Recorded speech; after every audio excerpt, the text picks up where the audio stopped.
పాఠశాల నందు ఈ యొక్క ఒంటిపూట బడులు స్టార్ట్ చేసినప్పటి నుంచి పిల్లలు కొన్ని వ్యక్తిగత కారణాల వల్ల, ఆరోగ్య కారణాల వల్ల ఇంటి దగ్గర అల్పాహారాన్ని తీసుకోకుండా పాఠశాలకు రావడం జరుగుతుంది.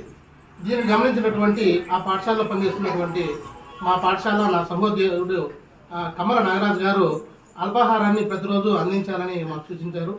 దీన్ని కంటిన్యూ చేస్తూ ఈ ఒంటిపూట బడుల కాలంలో ఉదయం పూట పిల్లలకు అల్పాహారాన్ని అందించాలనే మహత్కరమైనటువంటి కార్యక్రమాన్ని శ్రీకారం చుట్టాడు.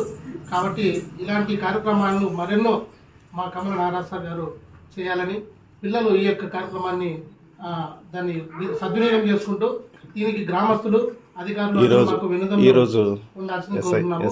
ఈరోజు ఓబుల్దేవచూరు మండలము సబ్ ఇన్స్పెక్టర్ గారు మల్లికార్జున రెడ్డి సార్ గారు ఈ యొక్క కార్యక్రమాన్ని ప్రారంభించడం జరిగింది. మాకెంతో చాలా సంతోషంగా ఉంది సార్. ఇలాంటి కార్యక్రమాలు ప్రతి బడిలోనూ జరగాలని కోరుకుంటూ అందరికీ